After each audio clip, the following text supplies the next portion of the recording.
Good morning, friends of the internet. We are back in the world of Tanks Garage. Today, we are going to take out our all-time favorite E4.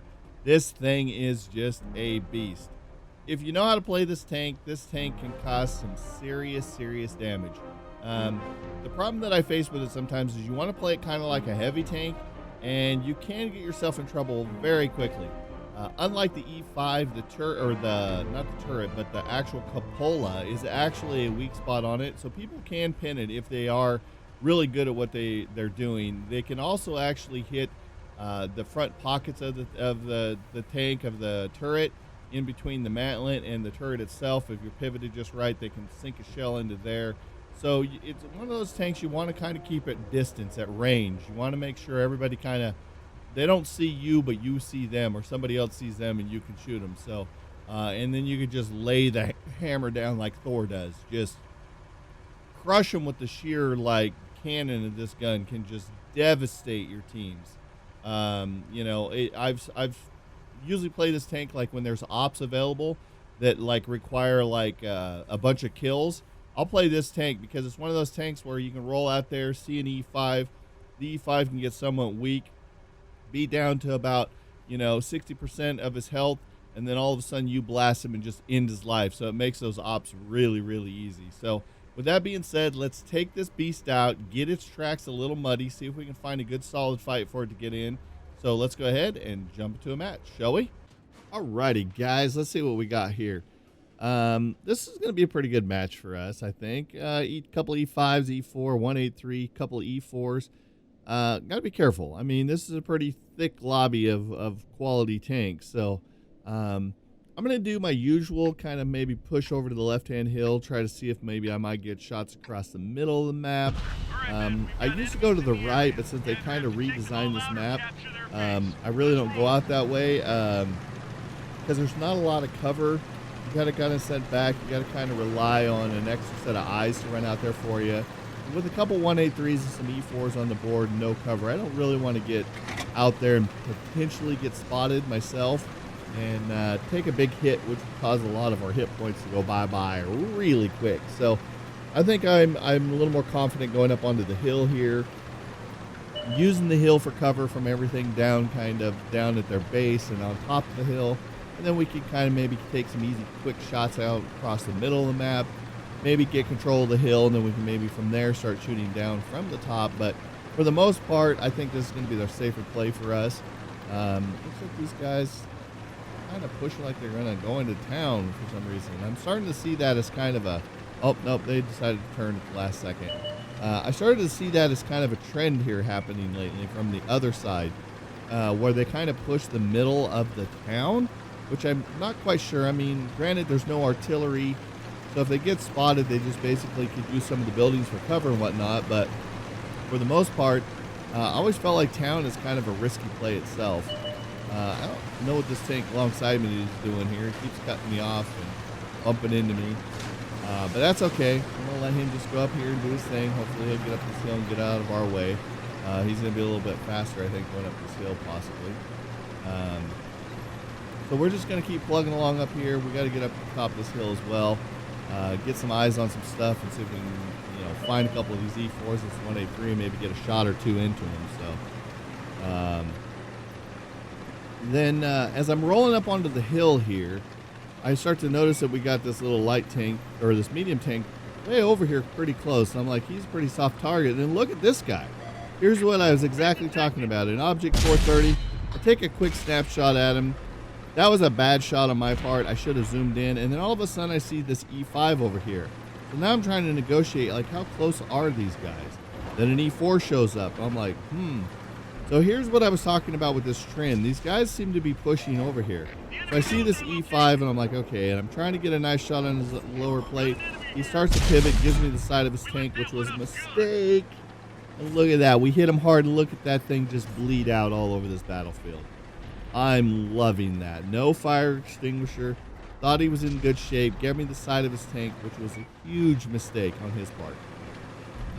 So now we've messed him up, and hopefully those guys on the hill can kind of hold it there. We're going to start seeing if maybe we can pick apart this 430, since we, had a pissy little shot that missed. And look at this IS-4. Full side shot, takes out his engine, hit him for 8 something. And now he's just screwed and he's not even looking at me. And look, he's continuing to push forward. This trend here lately, I have no understanding of why somebody in their tier 10 IS-4 would do this and sacrifice himself, giving me the whole side of his tank and deleting him off the map. That was a very strong tank for their team to lose that early on because of that kind of play.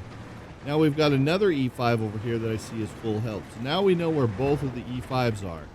So do I have a shot on him? I do not. So he's kind of down in a little dip over there, but the other E5 is still here. The 183 makes an appearance in the back, so I've got to be cautious he doesn't hit me. I'm trying to reposition so I can get a better shot on this guy. I'm waiting to see if he's going to poke that ridge because he's just not quite, and then somebody else takes him out. So at this point, I know that the IS-4 is dead. I'm going to kind of use this ridgeline for a little cover from this that 183 back there. I'm looking for this object 430, and I look to see where he's at, and then I realize he's not on this side of the tracks. He's actually dipped onto the other side, so we can ignore him for now. We'll focus on this 183 and this E5 over here. So I'm waiting to see if something pops up on the map. This pops up, which is an E4. He's on the other side of the map, the tracks. Then I see the 183, and I'm like, oh, sweet. Come on, zoom in, give me a shot. He pivots a little bit, gives me a nice upper plate. It bounced.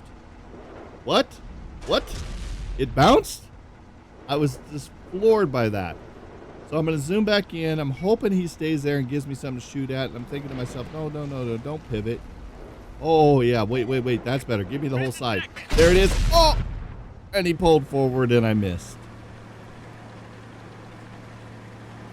Devastation has set in. I was so disappointed that I missed that shot.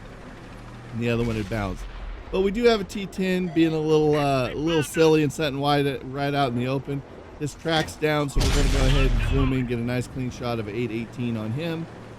So we're going to just subtract some of his hit points. So right now you can see we've pretty much got this game in the bag. We've got the numbers. We're pretty much rolling this other team. Unfortunate for them.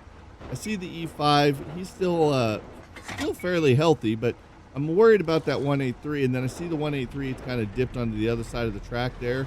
Took a couple big shots, so I'm going to go ahead and push down, maybe see if I can get into this E5's face. I get zoomed in on the side of him, and my shot flew low and to the right and tracked him. So I got some spotted target assist, or some track target assist, you can see there. But that shot that failed me badly. So he's trying to get behind this ridge line here, so I'm trying to push around. There's a medium up top along with a tank destroyer. I don't know what the tank destroyer is, but I'm trying to get to this ridge line and get a shot onto this guy.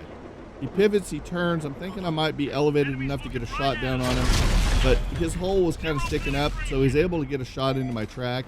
So I went ahead and I just repaired it, started to back up because that E4 was starting to kind of crest this ridge line. This guy hits me again, tracks me, and takes out my ammo rack, so I have to burn the other repair kit. Because I can't let the E4 dip around and get a clean shot at me, or him get another shot off me with that ammo rack and blow my leg. I've got an 1870 reload as it is anyways. So he sees me. He must have a fairly good crew. He's behind some trees there. I let him fire so I can detect him. I zoom in on his hatch. He pivots and turns, which was a mistake, and we're going to end his life for 752. So I've never played this tank destroyer that low on this field and pulled out a win like I did right there. So let's see what we did for damage here.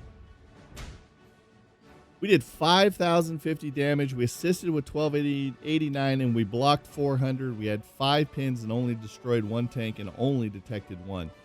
That poor E5 though at the beginning, he took the 1 shot in there that really devastated him hard.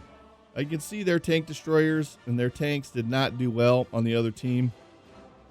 Very low scoring with the E5s, the E4s, the IS4, the other E5. Very low scoring.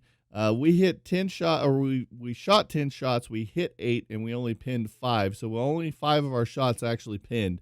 But, you know, like I said, I flung a couple rounds that was a little quick at the Object 430. We took a shot at the 183 that didn't connect. We hit the T10 for 818. This poor E5 that we originally met up at the beginning, look at that, 1,807 with one shot because he burned out so much. I felt bad for that guy, but that's what he gets for being there. We hit the IS-4 a couple times. We hit the other E5 for the finishing blow there.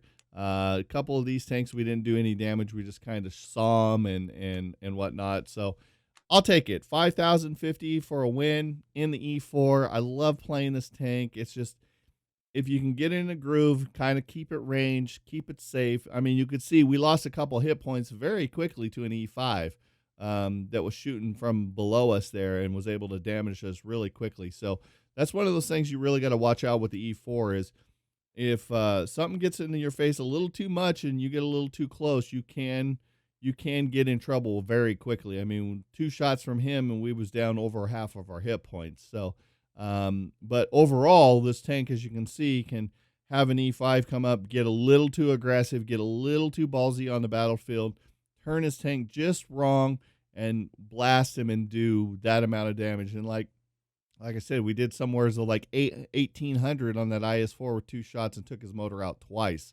So very, very deadly tank, but you have to kind of keep everybody kind of at arm's distance, and you can have these kind of games very easily in this tank. Still not my highest scoring game. I think my highest scoring games was in about a 9,000, I think it was, and it was in an E75. I still haven't reached that. I've been pretty high. I've been 5, 6s with this tank.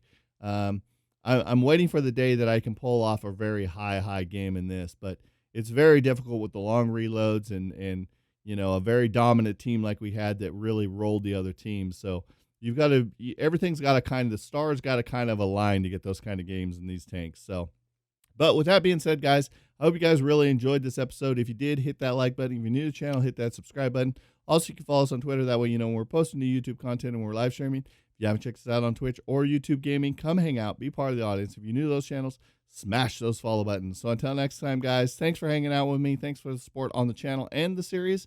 And we'll see all your faces on the battlefield. Thanks so much, guys, for checking out my video. If you enjoyed that video, hit that thumbs up button and be sure to subscribe for future videos.